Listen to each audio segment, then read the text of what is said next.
Rushdie, we have Niranjan also to give us more details. Niranjan, if you could give us more details of this attacker.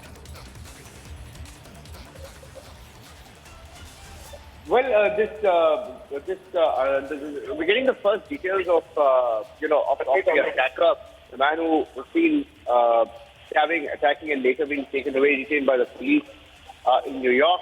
It appears that he had a fake ID, and some of the reports, and this is a person who has tweeted details of this attacker. This is a parliamentarian from Belgium. A parliamentarian from Belgium, in fact, who has tweeted. Her name is Daria Safai. And Daria Safai has tweeted details of this attacker, saying that Hadi Matar used his fake driver's license. And it's important, and it's also symbolic because, and what this MP, this parliamentarian in Belgium, is trying to hint at is that the name on the card and the ID that you see there, the name on the ID on the right, that's Hassan Mughnia. This MP claims that Hassan Mughnia is a reminder of Imad Mughnia, a senior Hezbollah official close to Iran's IRGC Quds Force Chief Qasem Soleimani. And that is why it is important.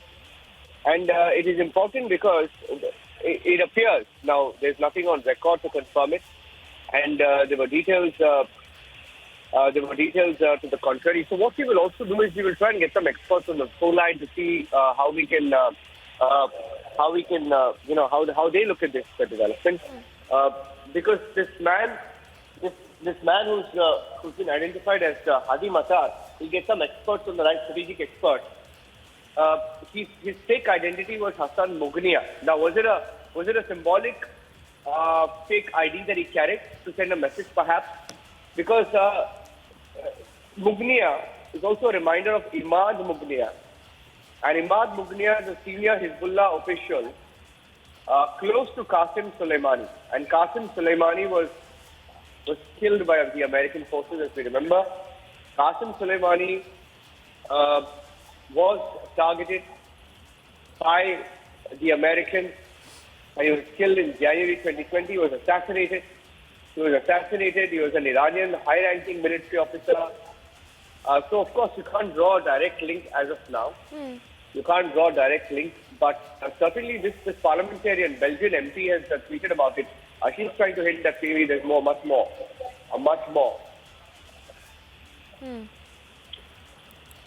Well, yes, Niranjan, if you are still with us, if you could talk to us more about that fatwa, that bounty that was on his head, or by the Iran government, if you could give us more details with respect to this fatwas that was on his head since the 1980s. Yes, well, absolutely. Before I give you more details about this attacker, I'd like to go across to Sushant Sareen as well. Sushant Sareen is on the phone line with us, strategic affairs expert Sushant Sareen. Sushant, there is a parliamentarian from Belgium.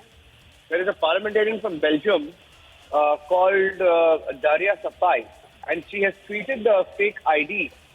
And the fake ID of Hadi Matar, the man who attacked Salman Rushdie, was Hassan Mughnia.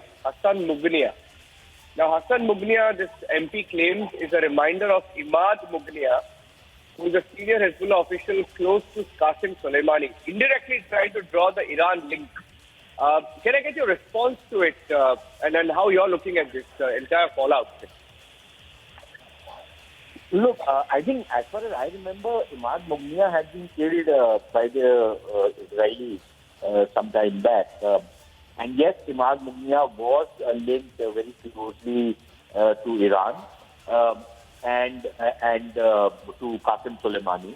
And I don't think that the Iranian connection of this particular assailant or would-be assassin can be entirely ruled out. But it's not just about the Iranian fatwa, really. Look, there has been no Iranian fatwa, for example, in the recent incidents that we have seen in India. And yet there has been this whole climate of hatred that has been created, this whole campaign of San Se Juda which has been created even in India, hasn't it? And not too long back, many Indian politicians would boast around the world that, the Indian Muslims are not affected by this particular trend which is going around in the rest of the world. So I think we have to accept the fact that this propaganda has been going on for a long, long time, and it is not limited to any one community. Now, whether there is an Iranian link to this particular assault, or it is just some another crazy character who decided the name of the Prophet and the respect and the honor of the Prophet depends upon his being, this character being murderous, I think that's utterly crazy.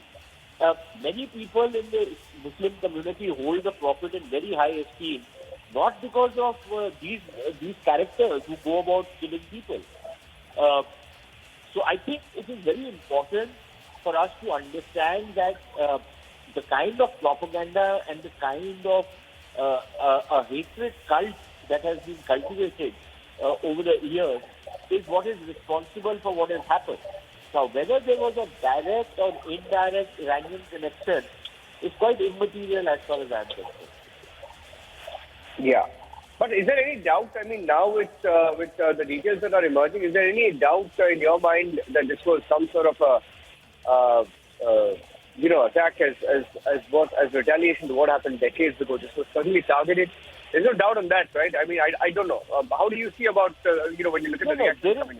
I don't think there's any doubt on that, because for many fanatics, Salman Rushdie has been a kind of a magnet of hate. They made him into a hate figure.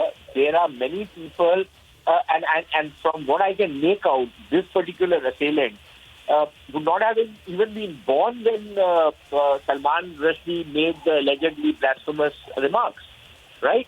And yet, almost years later, you have a guy who's probably in his mid-20s who has suddenly taken it upon himself that he must, carry out this kind of an action. So I think you need to look at the kind of mindset. You need to look at the kind of the hatred which has been propagated and which has been floated. The way killing another person has been made perfectly kosher is something which should be concerning communities all across the world, and not just non-Muslim communities, but also Muslims all over the world, because it is driving, the Muslim community around the world into a corner where, people will start taking retaliatory action. And I don't think anybody wants something like that to happen. So I think it is extremely important for all sides to step back, all sides to understand that,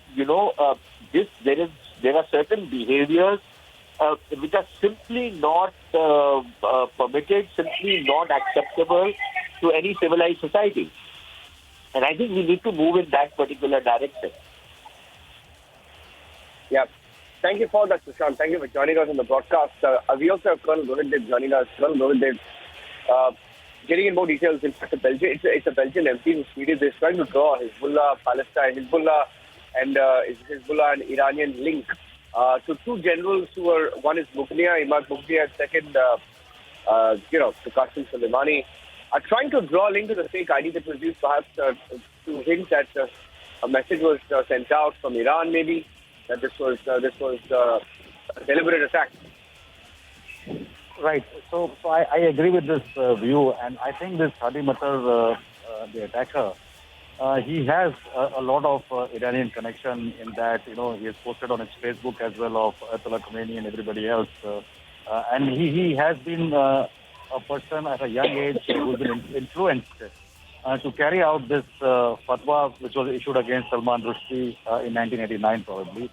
And since then, he also supports the Shia extremism. That's what his Facebook account and the details with the intelligence agencies in US has come out. My worry is a little different. My worry is that how does a person of such a linkage have fake IDs sitting in the USA? We have all been through USA in many forms, and the systems are so strict. And for Hadi Matar to obtain this license, it still smacks of some kind of a security lapse, A. B, I just hope that, in its policies, which the US has followed over the period of time, and they have allowed some kind of migrations to happen for whatever reasons, their internal polity or otherwise. I hope they have not made these mistakes because it's very easy for us to talk in India when we talk about outsiders getting access to Aadhaar cards and all, and the government is getting really back at it today. But for US, I think it's a very strange thing to happen. The security documents are very, very compact there in the sense that you can't fudge it. So I'm not too sure what lapse has happened on that angle. I think that's a bigger angle to see.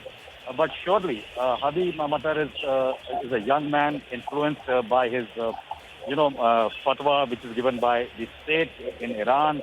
It's playing out. Qasem Soleimani's death, avenging, everything is part of it.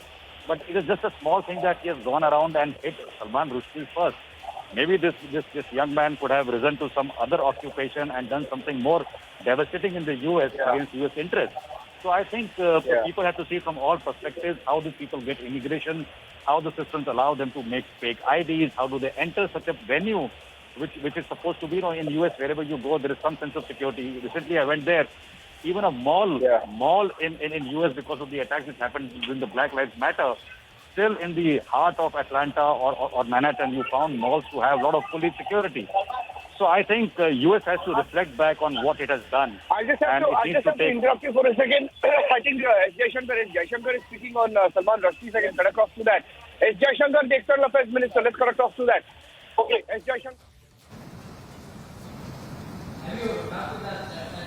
Is that, sorry?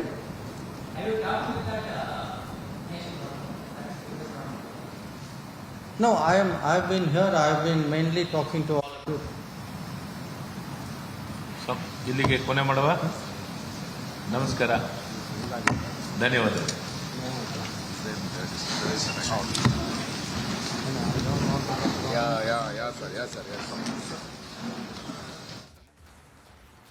Shankar, I think he just took one question there. He just took one question, and he was saying that I think the whole world has reacted to it. And he said the whole world has reacted and he's just heard about the attack and he's gathering more details. So that is external affairs. The first government response saying that we are just still gathering details of the attacker. The first Indian government response, Samiksha, so you just heard that. But S. Jaishankar will play that out. We'll cut that out and play it in just a minute. All right. Yes. Well, thank you for that, Niranjan. So that's the latest coming in. The External Affairs Minister also responding to the attack on Salman Rushdie, saying that the world has condemned this terrible attack which has happened on the Indian-born author Salman Rushdie, who was stabbed yesterday at an event while he was about to deliver a lecture at an event which was taking place in Western New York. So tracking closely all the updates coming in. More updates that are just trickling in. That's the first Indian government response on Salman Rushdie. The government there condemning, of course, the attack that had happened on Salman Rushdie and saying that the world has condemned this brutal assault which has happened. In fact, more updates that are just coming in with respect to the killer of, with respect to this attacker of Salman Rushdie, where the Belgian MP has also taken to social media to say that this is an example of hate crime which has been committed, drawing a Iran Hezbollah link as well. So Belgium MP drawing a